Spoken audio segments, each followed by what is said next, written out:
Welcome to Smith Hollow. Smith Hollow is located along the southwest side of the Cumberland Plateau in the Pelham Valley. It is located on private property, so permission is required before visiting the cave. Entrance 2 is located very close to the landowner's house, while Entrance 1, which is the main entrance, is located just a few hundred yards southeast of Entrance 2. This presentation is a special video that Jason Hardy and I have put together for the Tennessee Cave Survey meeting. We will be taking you along a visual cave trip through Smith Hollow Cave while we discuss the survey and exploration. So come along with us and enjoy the trip. So here we are standing at entrance 2 to Smith Hollow Cave, and we're not going to go in this entrance today, and Jason's going to tell you why.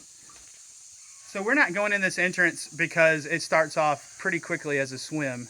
It goes for about 300 yards. We're actually going to go in another entrance and swim out this entrance after we've seen the rest of the cave. So we'll show you this entrance and coming out of it when we exit the cave today, but we're going to go gear up and we're going to go in entrance 1, which is in a sinkhole just a couple of hundred yards from here.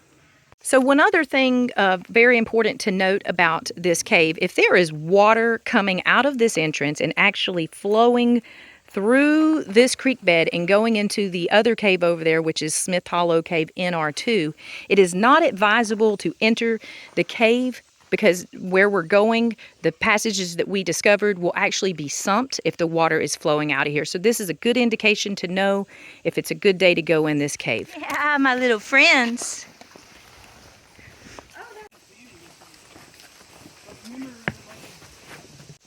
So this cave was first turned in by cavers in 1979 by John Smyer and Jay Cox. Obviously this cave has been long known about since before then because it was located along an old wagon trail. This is the main entrance to the cave, and as soon as we go in, we're almost immediately going to be in the stream passage. So it's just a short little walk down into the sinkhole. And like most tag caves, as soon as you get in that sinkhole, you get the relief from this hot, humid Tennessee summertime air.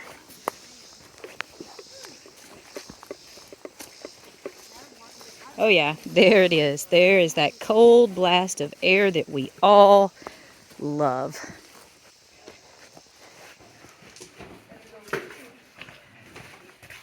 So this entrance was used probably by Native Americans, and then later on down the line it was used by moonshiners, because there's a moonshine still here.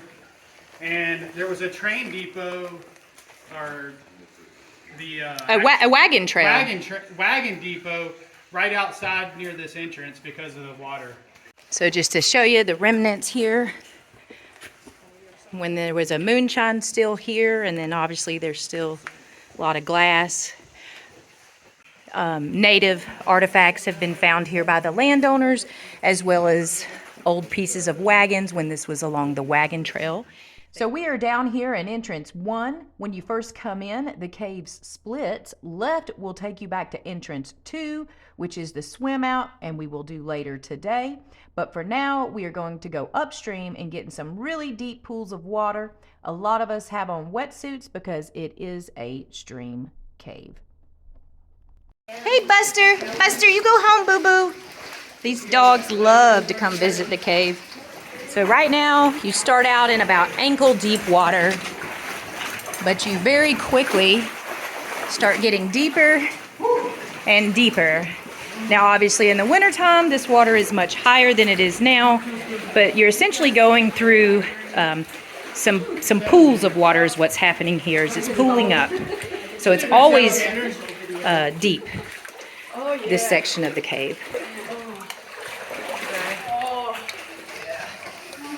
So this first section of the cave, there's actually not a lot of side passages. The first one that we're going to come up on is named Alligator Alley because there's a rock that obviously looks like an alligator. We'll show you that when we get there. There is a bat right there. So right up here is one of the most or deepest parts that we go through. And again, this is always has this much water, which makes it a great summertime cave. So we're coming up on what's known as Alligator Alley. Which is the alligator? Right there. Yeah. Right there. That's what Moni, Monica Rosenwald, we call her Moni, Cave Moni. She named this passage that we're coming up called Alligator Alley because obviously that rock looks like an alligator. Pretty cool. Now this side passage right here next to Alligator Alley just connects back into the stream. So there's real no reason to go up there. It just goes around and comes back on the other side. Now there is a lot of flowstone in this cave as well that you're gonna see as we go in. So this is where that side passage comes out right here, but it's easier just to stay in the water. So right here is the very first shark's tooth that we actually discovered in this cave. I'm not exactly sure what kind that one is. Now there are a lot of fossils in this cave. There are a lot of shark teeth that are Petalotus sharks, and we'll show you those once we get to those. There's a whole passage with dozens of them. Another really nice flowstone right here, all through here. This is a very, very pretty flowstone formation. This is my favorite too. I just swim underneath it. Yes, when the water is high, you can actually swim through this passage. It's really cool. Wow. And this water, I'm 5'1", and it's probably about 3 foot deep on me through this section. Some more beautiful flowstone along the walls here. So when we started this cave survey, it was only listed as a 4,500 foot long cave. And the majority of the cave is this stream passage. And again, like I mentioned earlier, there's not a lot of side passages here. There is an upper level that we're gonna get to where we do climb out of the water, but we made our discovery in the very back of this cave. It was a pretty big discovery for me. We ended up finding a blowing lead, and we'll talk more about that once we get there. Really, really large haystack formation over there. This is actually pretty cool how it's been eroded away.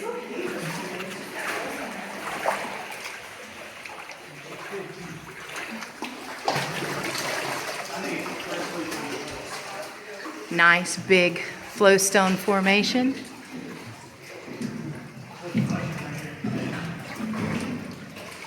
So there's a lot of little pools in these, the flowstone along the edge here, and a lot of times there's isopods in there, so we're going to look for some of those as well.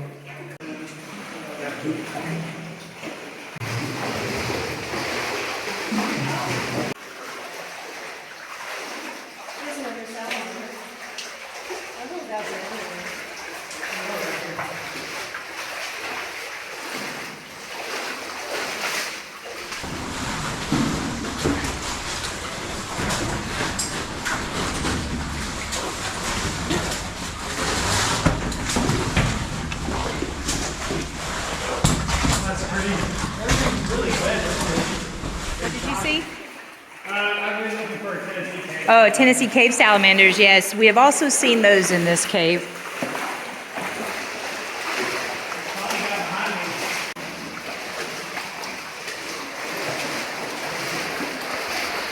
Another little crayfish in the cave, pretty small.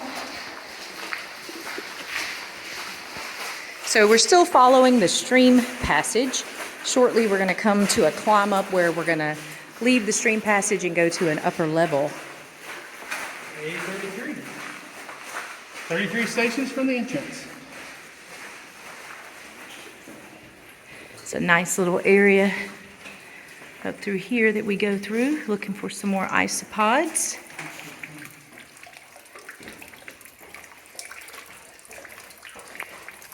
Okay, so I just spotted an isopod right there. Let's see if we can zoom in. There he is, right there. So there's a lot of those in this cave as well. You can see there's a lot of biological diversity here. Ooh, there's another one over there. He moves it. There he goes. Just to show you, they're in this little thing on this flowstone, this little pool here. Short little section that you can bypass the water.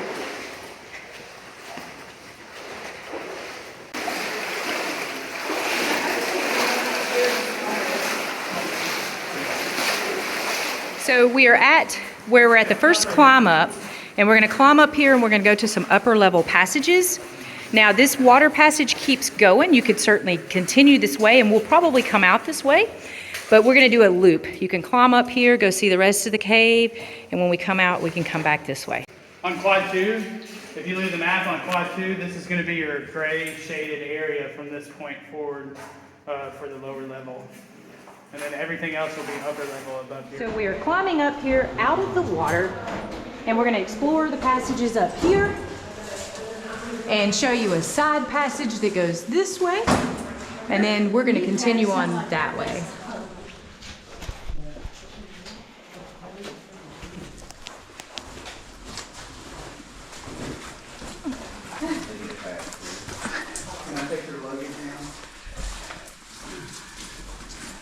So we've climbed up here into this side passage that has quite a bit of formations in it. So these are pretty cool. Coming out from the surface into this section of the cave. There's one right there coming out of that soda straw.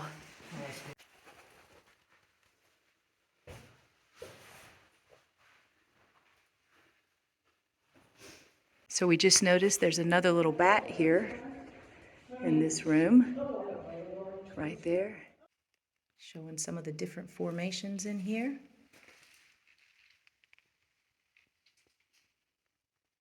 So now we're going to continue on the main passage.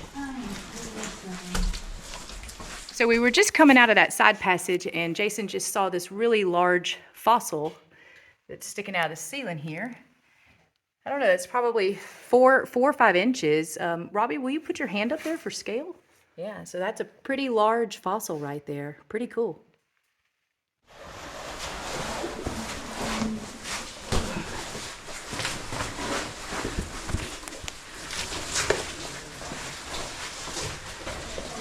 Now the Allen box also helped us on this survey, Brent and Nancy. And this is some of the section that they helped survey. Cindy was on that trip with them. This is Moni's tombstone.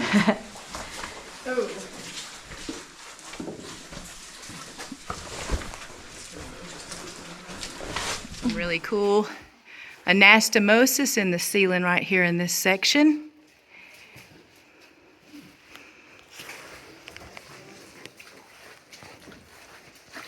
There's a really cool fossil in the ceiling up here that's some type of plant fossil. Almost looks like some type of sea kelp. So Jason's going to see if he can light this up for us. There it is, right there. So you can see this right here. This is some type of plant fossil in the ceiling in this section, and it's probably about 4 foot by 3 foot section here, would you say, Jason? Oh, no, it looks more like it goes. Oh, actually, yes. Yep, it keeps going this way, actually, so it is quite bigger. So that's a very interesting fossil. There's a lot of cool fossils in this cave. Right in front of you, like right here. I'm gonna show you. Right here, it looks like a fern fossil right here. Oh, this? Yeah, there's a line. Okay. Oh, I'm like, I can't see it without the yeah. On this side, you can see it better over here. Yeah, you can actually, it looks like You can a, see more of the detail. if you think about a fern, Come over here. a leaf of a fern, very cool. I don't recall any other cave that I've ever seen anything like this in. Really, really cool.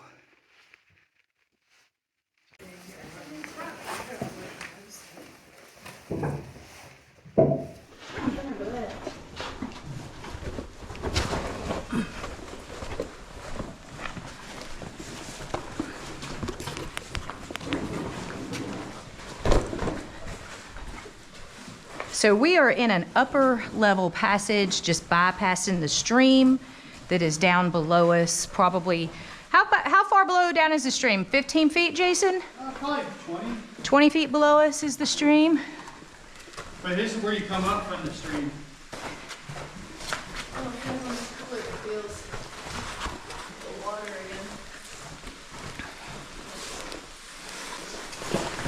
So we just followed this whole upper level passage.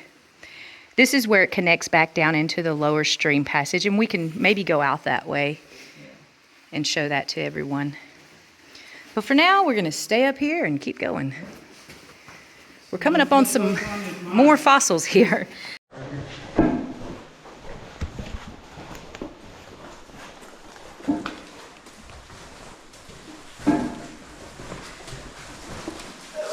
There's another really cool fossil up here that's probably some type of shark.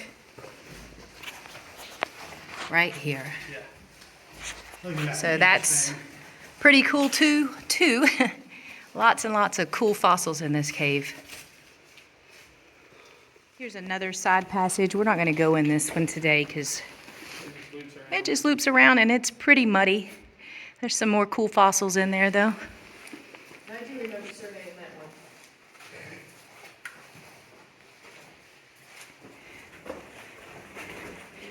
Now the lower level passage has an 8-foot waterfall. You probably can't hear it right now, but it's coming up. It's down in the lower level. So also in this passage, we're going to start seeing all of these shark's teeth. Most of them are Petalotus shark's teeth.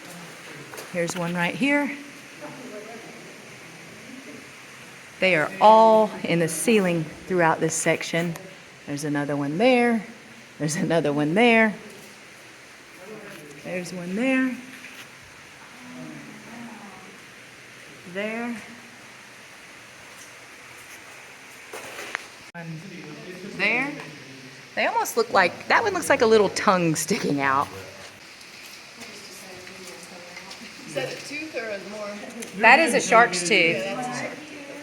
Up here when it gets really, that's when we get really. You can see where it fits in the gum and. This is where you have two different ones. Yes, there is one other tooth in this section that's a different type of shark. These come kind of falling. Shark, like a sharper. Yeah, there's two different species of shark's teeth here.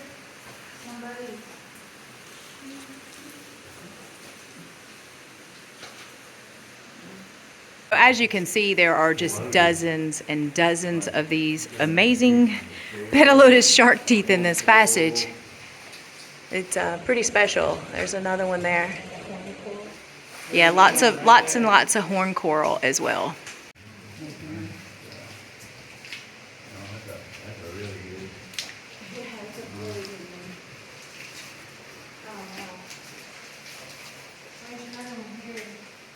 That's that. A different, not a non-Petalotus. Oh yeah, that one. Yeah, that's actually got kind of ribs coming up here and in the teeth. Yeah, look at that one. Oh, yeah, that's two more right here. There's another one. There's another one. There's four. One, two, three, four. And the bone.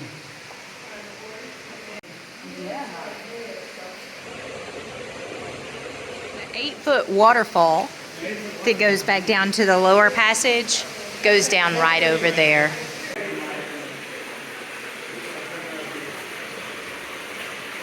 And we're back in the stream.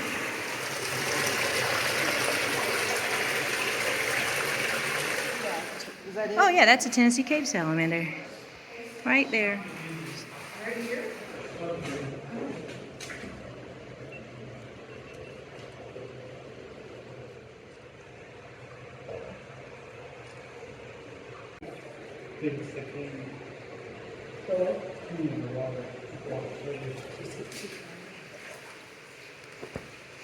So when we were surveying this cave, we had only been here once before. And we had picked it because it's an easy roadside summer cave, wet, and we just thought it would be a great project. Low-hanging fruit. It had not had a survey Anyways, perfect summertime cave. So on that very last survey trip, we were 241 feet short from getting this cave to a mile in length. And Jason jokingly told me that I better find a blowing lead. Well, on that day, I did. And it's at the very back of this cave. Right here, we're approaching what used to be the previous known end to this cave. There is a 130-foot long flowstone crawl that goes that way to a small little room. And then it goes this way, and it sumps out. So technically, this was the end of the known cave. The passage goes about 40 feet that way and turns right, and there's a lot of water coming out of underneath a ledge underneath the water. And then right over here was a side lead, and she laid 30 feet of dive line there. Yeah, you can actually see her dive line that she laid in this passage. Right there. So she went 30 feet into this passage before it was blocked, I guess by breakdown. Is too tight. Right. So that was the end of the diving, and for a moment we thought it was going to be the end of the cave. So you used to also not feel any air here, but since we dug it open, this cave blows a lot more air now.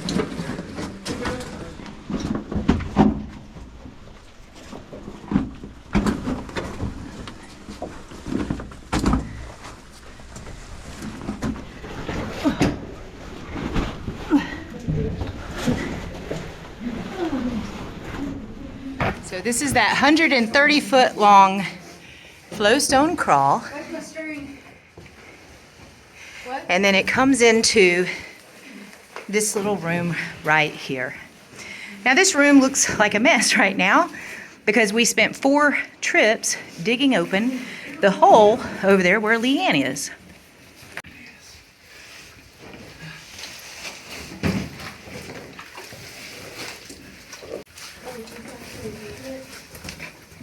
So we were on the very last day of survey when I was sitting in this room at the very far corner over there, and I heard a very strange noise. It kind of sounded like water, but I wasn't really sure what it was. So Joe Brown from the DCG was helping us survey that day, and I called him back here and asked him if he heard the noise as well, which he did. And as we were talking and pondering about what the noise could be, I saw my breath literally come out of my mouth and blow sideways. Obviously, I knew that was a good sign. I immediately started looking for a hole, and I found a hole about the size of my fist that was just blasting air.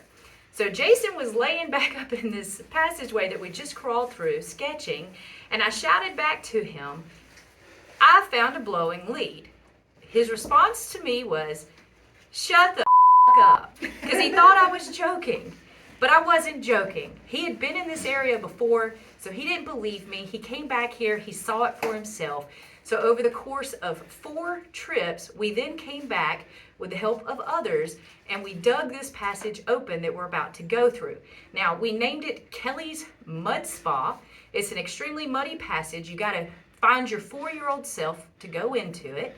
It goes for 11 feet, and then it goes up 6 feet and pops into walking borehole again.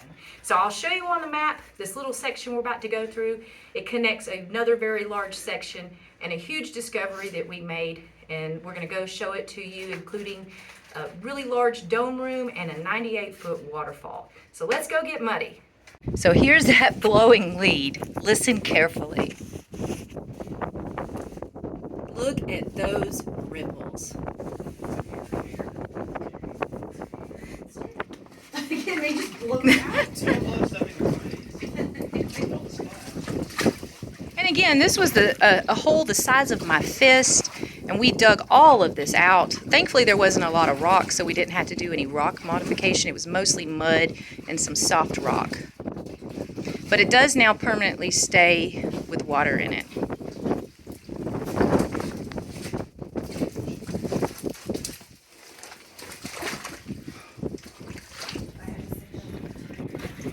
There's just no way to keep clean going through this passage.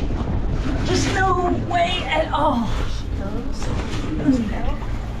That's a good try to keep that water out of my pack. I'm gonna get out of the way from it.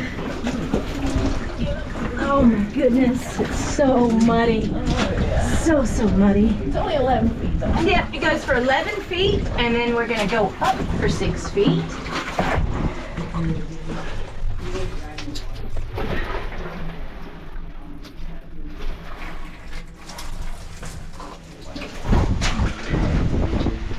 Everything's so clean up to this Thank point. you.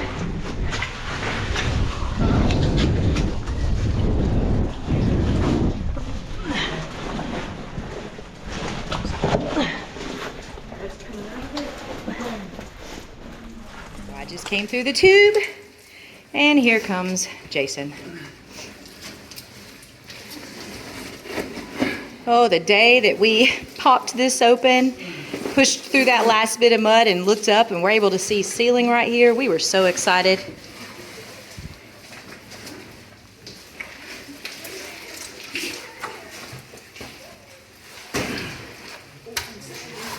So you come out of that hole and you pop into Walking Cave again. Hey, I'm clear.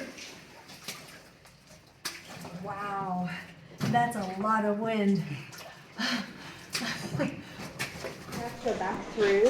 Yes. But that's the beauty of it. We get back in the water. So you get to get cleaned off. That's good.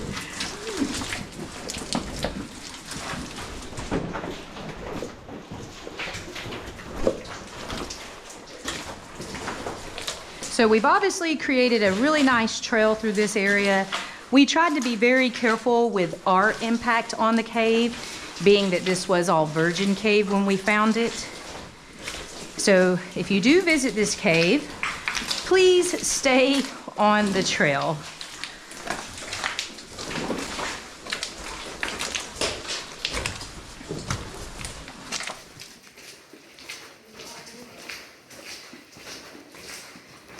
Now this area on the map is called Cave Moni's Playground.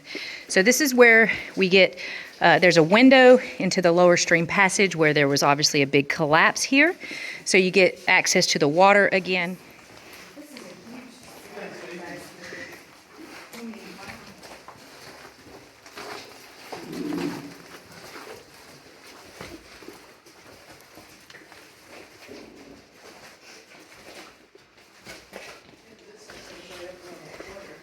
Yes, so that way ends, and the cave continues on down in this crawlway here, which on the map is called the baggage claim. Because if you have like a Swago pack, you can slide it through that window. You've got to crawl in through here, go through there on your belly. But if you have a small enough pack, you can put it through the baggage claim and pick it up when you come through. Our packs, our Land Off packs with the barrels won't fit through the baggage claim. Yeah, go down. Yeah, just push it, there you go. You'll be able to pick it up on the other side.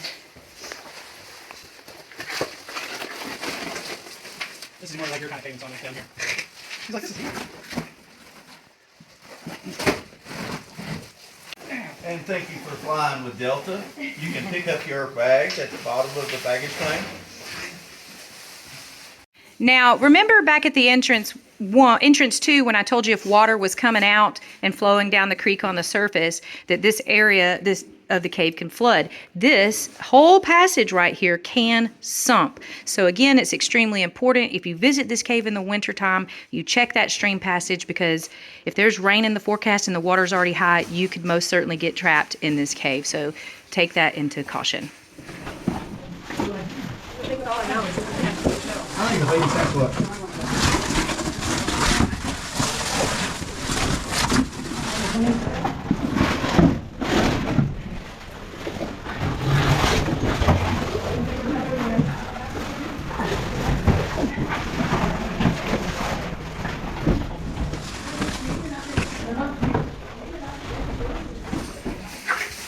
So it turns into a belly crawl, but then you're gonna go straight up into this canyon. The main passage goes straight, but we're gonna climb up here in this canyon. I'm gonna show y'all something cool.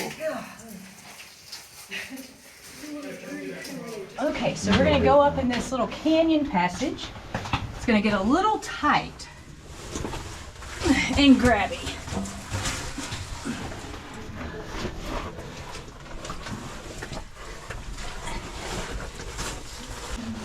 feel air.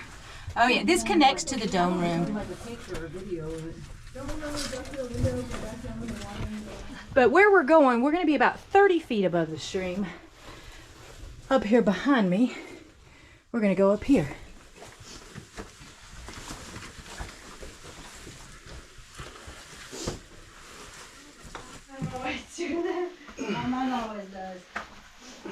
Right above your head. You got to get up in that little room to see it.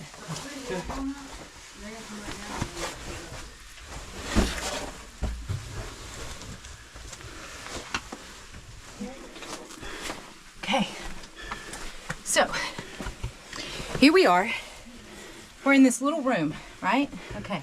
Right up here above Sonia's head, and I'm going to stand up so we can show you, Oh man. is this very unique feature. I'm just going to show you these other ledges. They're really clean washed, okay? There's not a whole lot on them. But when no you gravel like that around. when you stand up and you look at this, there's all of these rocks piled up, right? Let me see if I can get around here. See that depression in the middle? It's like a nest. What would have created this? What would have piled all these rocks up? There's no rocks back there, okay? They're just right here. So what would have created this? A little closer, just so you can see that depression. And there's no hairs or anything like that in it. So I'm curious to know, what are y'all's thoughts? Here's my hand for scale. So it's actually pretty big. It's probably 2 feet by 2 feet across. Okay. So now we've approached what is known as the trap door, which is a really large rock. We're sitting up here.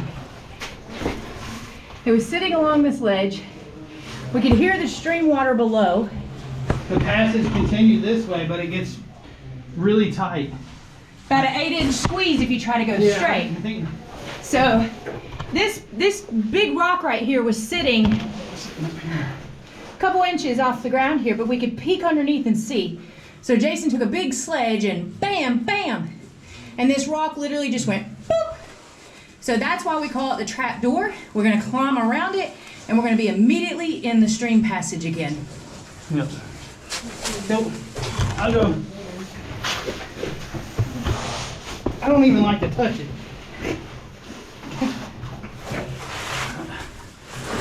What do we do?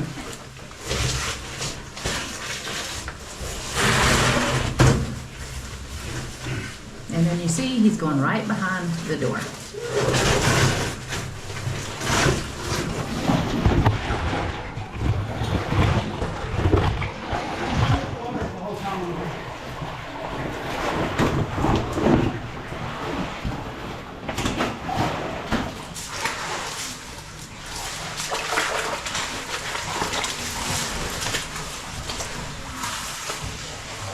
So that's the trap door. And then it drops us back down in here into the stream passage. Now, again, when the water is high in this cave, this passage can sump all the way to the ceiling. And I know this because we've been here, we've seen it, we've been here during high water, so just take precaution.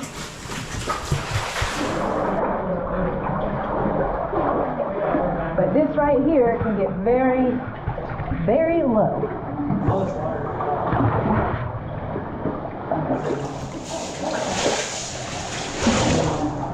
Amount of airspace now. So, yeah, we came in a couple of times and got sunk. And finally, we made a trip where the sump had broke. There was literally like this much airspace. Our nose had to fit up right here, and her head right through here, and come through. Just like that. That's how we had to do it. Woohoo!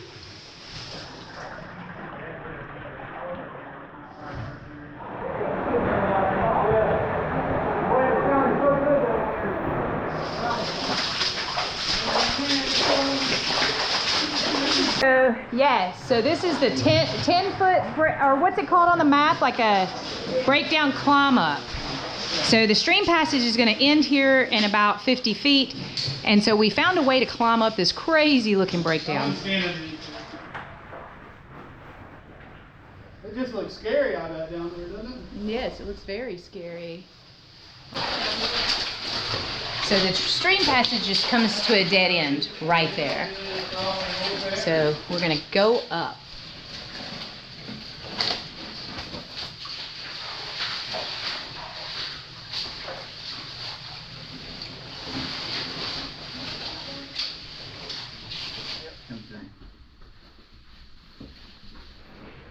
So we're just climbing up into this dome room that we discovered.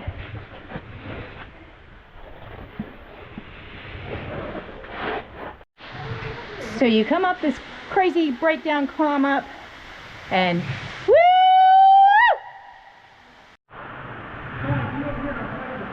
Look at that massive breakdown right there. This is where we came up from. Popped into this big room. It measures about 150 feet long, about 75 feet wide, and just a little over 100 feet tall. There's a 98-foot waterfall over there. And Jason's gonna go light up this formation that we named in honor of Eric Bell. While we were surveying the cave, our friend Eric actually took his own life. And a few weeks after that, we actually discovered this room, and we discovered this large bell formation. And so we named it in honor of Eric because it is massive in stature, just as he was in size. And so we just wanted to honor him in some way. So that is the Eric Bell Formation. So over in this corner of the cave, if you go up there, it actually connects back down into that upper canyon level passage we were in. But we also did another climb, a very short dome climb right here that goes up and then it drops down on the other side just to another little small section of the cave. We left the rope there, but honestly, there's really no reason for anybody to go up there. There's no continuing passage. So just trying to show you all this room here. There's a massive, massive breakdown, which actually worked really well when Robbie did his dome climb, which we'll get him to talk about in a minute. There's a really nice splattermite formation right there.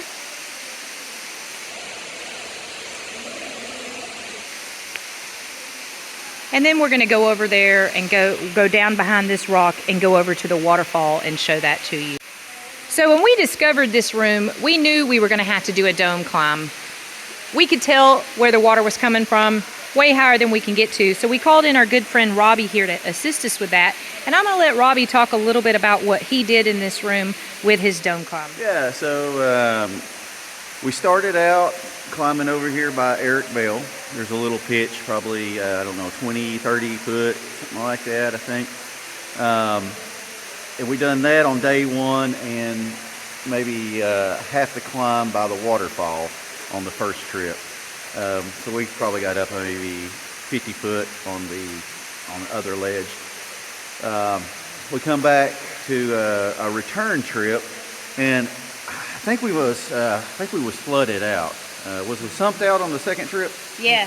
Yeah. So we've got a hangar right over here where we kept all our gear in here.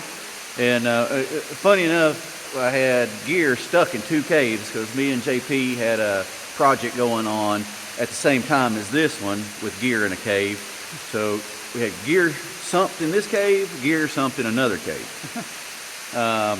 Made a couple of attempts to come back. Finally, we broke through that little small airspace that Kelly was talking about a moment ago, and then continued the pitch to get to the top of the waterfall. Once at the top of the waterfall, there was kind of I guess a plunge pool, if you would, and water just tremendously just roaring through there. I could not take my cow's tail off of the hangers. I was really afraid I was going to get blown off the side of this waterfall. Of course, the water kind of subsided, maybe 10 foot on into the passage, and that's where we ended the second day of climbing. And at that time I had Jason Hardy belaying me. So we got to the top of the waterfall. We rigged a primary rope so we could climb back up and do the traverse to the other side of the waterfall. I think me and Dutch Sanders worked that, and then and Jason Hardy. So we had the three of us working on that one. So once on top of the waterfall, we traversed over to the other side. There's just a huge lead over there that hopefully the video will show. And once up there, we rigged some permanent anchors and threw a primary rope down, and that's what's left today. So at the top of the dome climbs on both sides, how did it end? On the left side where the waterfall is coming off, it ended about 200 feet in and had ended in breakdown. It looks like there was a major collapse up top, and there's no penetrable way through as of right now. The right lead that doesn't have any water, where the primary rope that Robbie was talking about is hanging, it actually is a little bit more stable breakdown. There's a lot of air coming through, and it looks like there's possibility that, if somebody wants to dig. Well, we actually do have a dig on the surface, right? We do. We have a dig. We did a dye trace, and we actually have dye traced this waterfall and the water in this cave to some leads up on the surface that we are still digging on right now, as of right now, with tremendous air. But they're wet leads, and we have to wait for the water to kind of die down. So. Right. All right, so let's go down here, and you can see them lighting up the waterfall there behind us. We're going to go down there, and hopefully we can light it up for you guys and show it pretty good, so where you can see the water is actually low today. So let's go down there and check it out.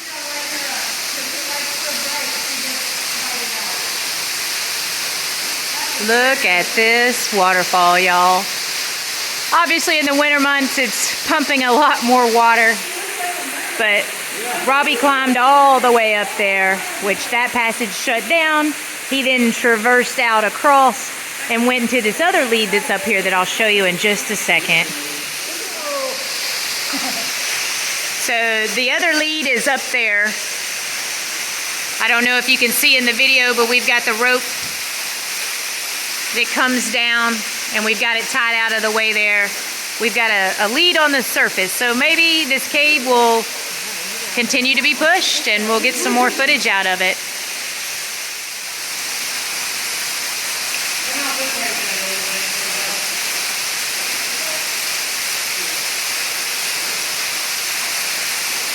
So the landowners were so excited when we found this waterfall. They were just as excited as we are, because they've lived here a very long time. It was a huge discovery, so much so that they wanted to come in here and see it. And I led a trip in here and got some really good photos of the landowner right here admiring this newly discovered waterfall in the cave in his backyard. So now we're going to start making our way out of the cave, and we're going to go down to the lower level water passage. We'll show you that on the way out. And then once we get to entrance 2, then we're gonna do the swim out through the other entrance. So we've made it back over here. We came in this way, this higher upper passage, and now we're gonna go out the lower water passage and show that to y'all. So this is the lower passage that you can take. There's a little bit of crawling through here.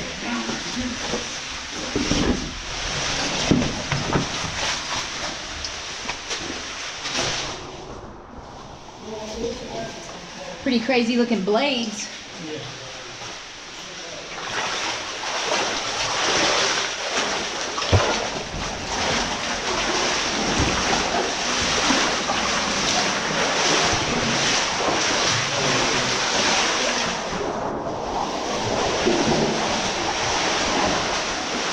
And we are back to our climb up.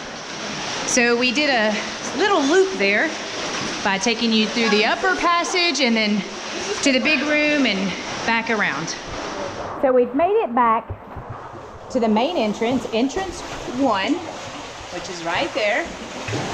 And we're gonna keep going downstream and we're gonna do the swim passage and come out entrance 2. Now, if you have a flotation device such as a Swago or a pack with a barrel, you could certainly use that. But I'm gonna use my life vest right there.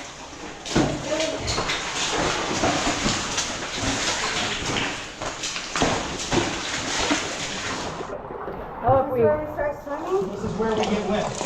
We gonna swim? Now we gotta go through this little.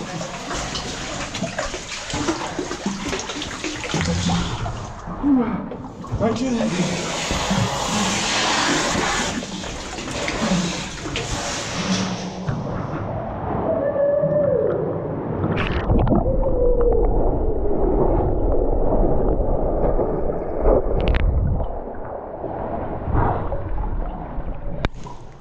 Deep. It's probably 14, 15 feet deep water here. Oh, Jesus. Lord have mercy. Fudge muffin. I'm swimming. This cove. Okay, it's deep again. Deep. Opposite dress is when I'm swimming again.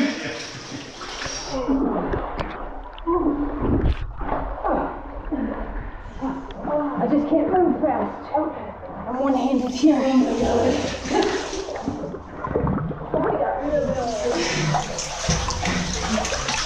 There's a frog in this pothole. There's a frog right there.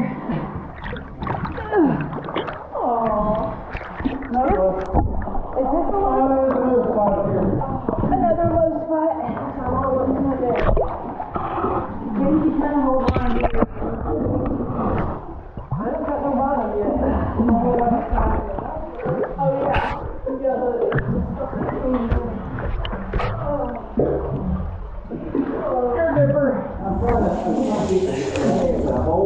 The low spot will not go up to the bottom.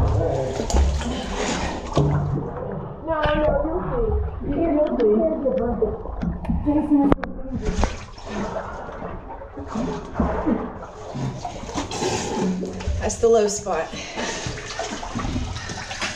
Yeah, those roots are pretty cool. Okay, man, I'm swimming still. Uh-huh, go ahead.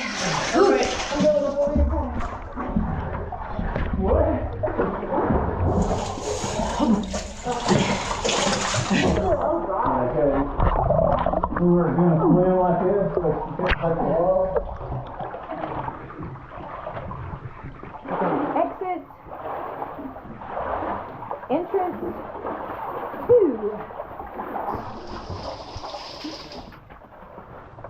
That was awesome. I love to swim out fire. Yeah, I just want to say, hope y'all enjoyed Smith Hollow. This is a great cave. We made a nice map for everyone to check out, and see y'all at TCS meeting.